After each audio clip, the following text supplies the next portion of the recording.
Cruz a dit que même si une femme saignait jusqu'à en mourir, l'avortement ne devrait pas être légal. C'est effrayant de l'imaginer à la Maison-Blanche. Sous la neige du New Hampshire, la semaine dernière, Ted Cruz a réuni quelques dizaines de fans dans la grande maison communale du coin. Bonjour. Ce jour-là, le candidat républicain arrive auréolé d'une grande victoire. Il vient de battre le favori des sondages dans l'Iowa, Donald Trump. Il savoure.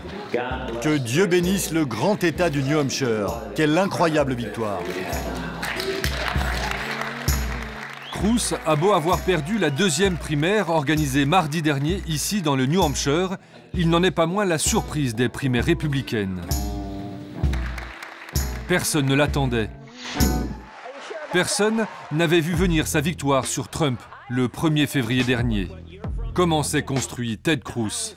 Il a été conseiller de George Bush pendant sa campagne en 2000, puis sénateur du Texas, et maintenant candidat aux primaires avec son bus de campagne. Cruising to Victory, en route vers la victoire, un jeu de mots sur son nom. Apparemment, il aime bien les jeux de mots sur son nom. Son slogan de campagne, c'est Trusted, celui qu'on peut croire, avec son nom qui se détache. Mais Ted n'est pas un rigolo. Ok, qui veut dire les grâces? Très bien.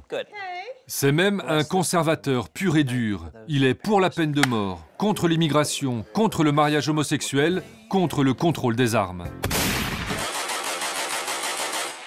I'm Ted Cruz and I approve this message. La caricature du républicain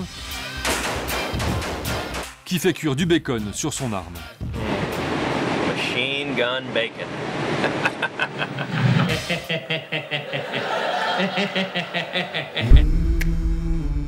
Mais surtout, Ted Cruz est un fervent évangéliste, un fanatique de l'Église.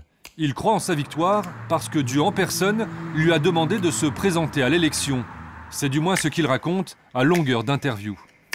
Je lui ai dit, Seigneur, est-ce le chemin que je dois emprunter? Je lui ai demandé, alors il m'a ouvert la porte, montré la lumière. Je ne lui demande pas, Dieu, fais-moi gagner cette élection, mais aide-nous à trouver la foi et aide-nous à comprendre ton amour à travers nos pas, à travers ce que nous faisons. Tout a commencé quand il était petit, probablement à cause de son père, un pasteur. Ted a grandi avec une Bible dans la main, ici, à Houston, Texas. Il fait sa scolarité dans le lycée évangélique de la ville. Nous y retrouvons Elsa Loser, son ancienne prof de morale, il y a presque 30 ans. Juste là, c'est Ted Cruz. Il avait 18 ans. Il parlait déjà de sa foi, de son amour du Seigneur. Il était déjà un fervent croyant. Le petit Ted était parfait. Premier de la classe, lycéen surdoué et déjà obsédé par la politique. À l'époque, il est capable de réciter la Constitution américaine par cœur. Ted m'apprenait des choses que je ne savais pas moi-même sur notre pays, sur la Constitution. Il écrivait à merveille. C'était un grand orateur. Ça ne me surprend pas du tout qu'il entreprenne de grandes choses aujourd'hui. Il avait du succès avec les filles? Je ne me rappelle pas l'avoir vu avec une seule fille. Mais Ted avait autre chose en tête. Ça ne l'intéressait pas d'avoir une copine. Il voulait faire d'autres choses. Il avait déjà bien défini son objectif. Évidemment, jouer au docteur avec les filles, ce n'est pas très Jésus-compatible. De toute façon, à 18 ans, il a d'autres ambitions. Je veux dominer le monde, être riche, puissant, ce genre de choses. Être président des États-Unis, en gros. Une ambition démesurée, toujours intacte, et qui ne fait pas plaisir au microcosme politique. Au Houston Chronicle, le plus grand quotidien du Texas, nous avons rendez-vous avec le journaliste politique maison, Dylan Badour. Selon lui, tout le monde déteste Ted Cruz, même dans son propre parti. Beaucoup de gens le décrivent comme quelqu'un avec qui il est très difficile de travailler. Quelqu'un de pénible, prétentieux, arrogant.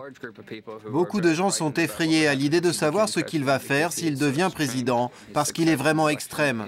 Son succès aujourd'hui montre bien un virage du pays vers l'extrême droite. Ted le bigot est le chouchou du Tea Party et de l'extrême droite américaine, notamment grâce à un combat cher aux sénateurs. Il veut criminaliser l'avortement. Aujourd'hui, la justice devrait ouvrir une enquête et prouver que le planning familial est une entreprise criminelle qui enfreint la loi. Et sur le terrain, Ted Cruz s'appuie sur des milliers de bons petits soldats pour propager sa mauvaise parole. Aujourd'hui, les pro-Cruz ont décidé de cibler cette clinique qui pratique des avortements de façon tout à fait légale dans le centre de Houston. Des militants qui se montrent même menaçants, comme Carey. On veut être aussi méchant que possible. Pourquoi? Parce que Dieu a dit que celui qui tuait son prochain mérite la peine de mort. C'est un lieu de crime. On y tue des êtres humains. La vérité, c'est que vous assassinez vos enfants. À coups de mégaphone et de versets de la Bible, Elle trouvera le salut dans la foi du Christ. patientes et gynécologues sont harcelés. À l'intérieur, le docteur Rosenfeld. Il est régulièrement menacé de mort. J'ai retrouvé des balles sur mon parking. Ils me prennent pour le diable parce que je pratique des avortements. Le médecin est l'un des derniers du Texas à oser pratiquer des avortements. Il est inquiet. Les législateurs ont passé des lois qui ont fait fermer la moitié des cliniques au Texas. Cruz a dit que même si une femme saignait jusqu'à en mourir, l'avortement ne devrait pas être légal. C'est effrayant de l'imaginer à la Maison-Blanche. Il n'y a pas que les médecins qui ont peur de lui. Ted Cruz est un latino, un fils d'immigrés cubains. Mais il est aussi dur que Trump sur l'immigration, de quoi lui aliéner le vote hispanique. Ce matin-là, 2 pasteurs sont les invités d'une radio évangélique hispanophone de Houston. Ils sont reçus par Adrian Pontes, l'animateur vedette de l'émission. Bonjour, merci d'être venu. Asseyez-vous ici. On va parler de Ted Cruz, le sénateur du Texas, et de sa position sur l'immigration. Sa position contre les immigrés, c'est ce qui a fortement choqué la communauté évangélique hispanique. Ce n'est pas le candidat de Dieu. Il se rapproche de certaines valeurs chrétiennes, mais ce n'est pas l'envoyé de Dieu. Il ne va pas résoudre nos problèmes. Ted Cruz veut annuler l'amnistie des illégaux, mettre en place une forme de préférence nationale pour les emplois et construire un mur entre le Mexique et les États-Unis. Pas très chrétien tout ça, ni latino-friendly. Il est dangereux car il laisse une grande partie du peuple américain sur le banc de touche. Les travailleurs, les immigrés, les pauvres, il ne pense pas aux besoins des plus faibles. Ce qui est certain, c'est qu'il utilise une posture chrétienne pour arriver à ses fins en politique. Il se présente en homme de Dieu, mais c'est juste un politique comme les autres, rien de plus. Le sénateur du Texas a marqué des points, mais il en faudra plus pour gagner les primaires. Dieu est peut-être de son côté, mais pas Donald Trump. Et c'est toujours lui, le favori des sondages.